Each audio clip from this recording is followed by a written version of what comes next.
Hello, good afternoon. You're watching Midday Live. Our headlines for this afternoon: Kokompe Area Road Network in Sekendi Takrady Metropolis receiving a facelift, and on the international front, U.S. military starts airlifting French soldiers and equipment to Mali to support the operation against Islamist militants. My name is Wendy Lai. I've got the details shortly. Please stay with me.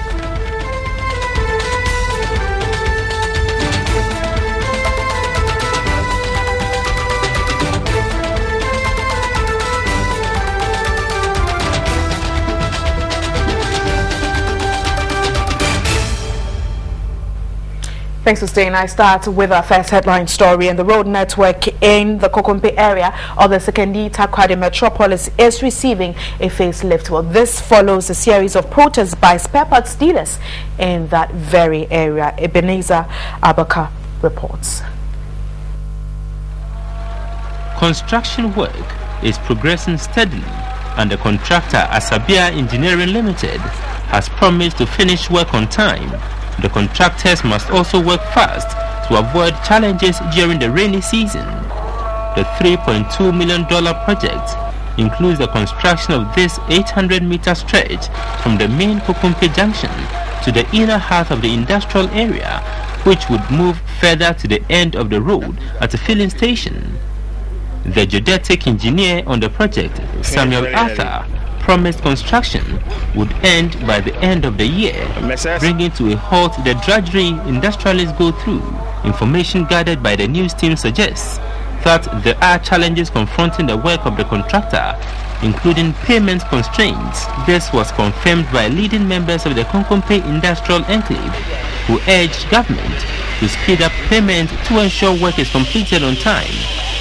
Chief Executive Officer of Asamoah Gas and Meters Engineering Limited was worried the project might stall if these challenges are not addressed. A diversion to pave way for construction work to continue seems to have also negatively affected business activities, with many customers finding it difficult to get to Kokompe. Ever since they started working on the road, business has come to a halt.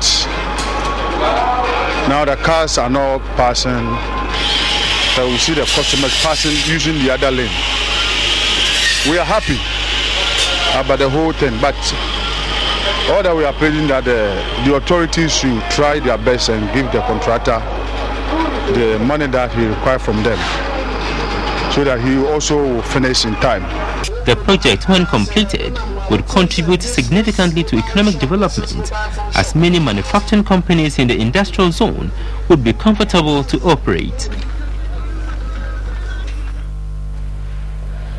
And away from the western region, preliminary investigations by the National Road Safety Commission have cited driver fatigue in the Midday accident that resulted in the death of 24 persons. Meanwhile, the National Commander of the Motor Transport and Traffic Unit, ACP Awuni, says personnel have been deployed to patrol the stretch to prevent recurrence. Edward Kwabi's report. 24 persons perished in the Midday accident. Authorities say the incident is regrettable.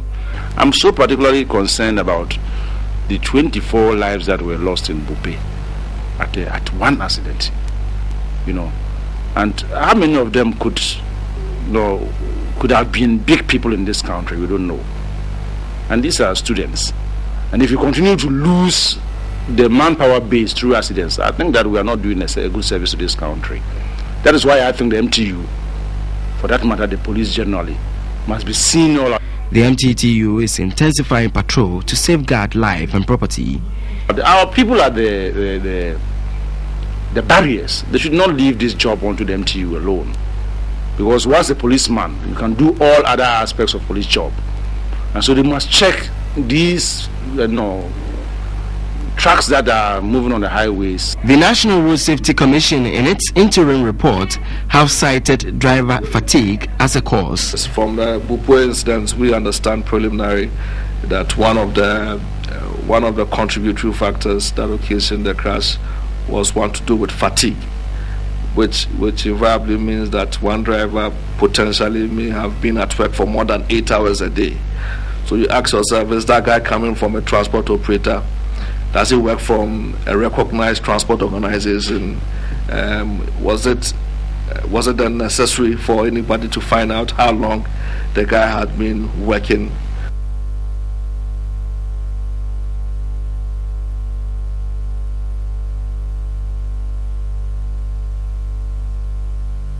We're still on our roads, and Edward Kwabi, my colleague, we have him at La Paz looking at the situation or anything that has to do with the George Walker Bush motorway, that is the N1 highway. He's looking at the pedestrians and what really is happening with regards to traffic on that very road. And an accident was recorded over there recently, so he's there looking at the situation then. Also, we're crossing over to Edward Kwabi now. I am currently at the N1 highway. I am specifically at the La Paz junction. That is where the George Bush highway runs from Tetekwashi straight to Malam junction, and this is a 14-kilometer stretch. Now the challenge here is that there is no footbridge for pedestrians who are crossing over from the other side of La Paz into the station to and fro. They are having challenges.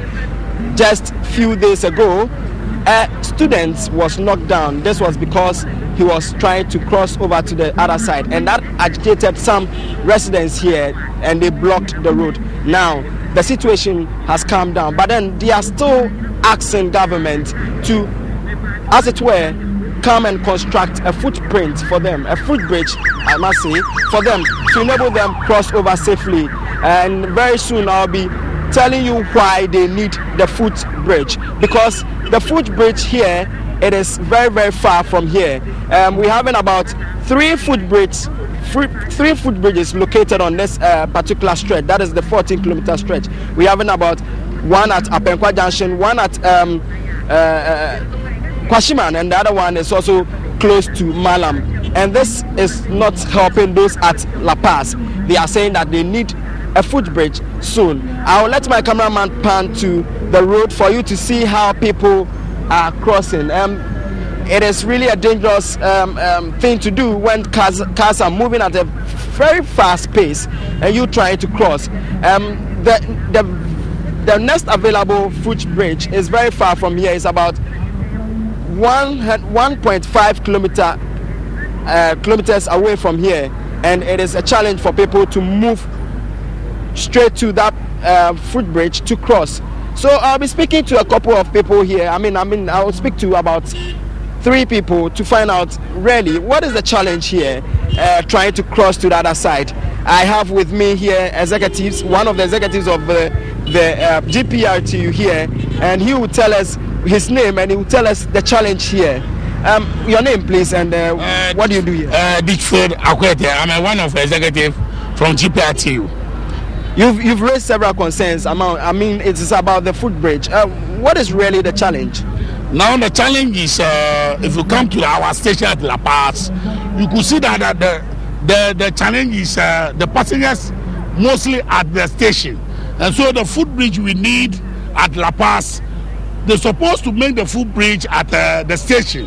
Actually, if I throw my eye in Accra here, if you go to Kaneshi, the station, I could see that the footbridge they use over there, the footbridge is at the station. If you go to Circle, example, you could see that the footbridge is at the station.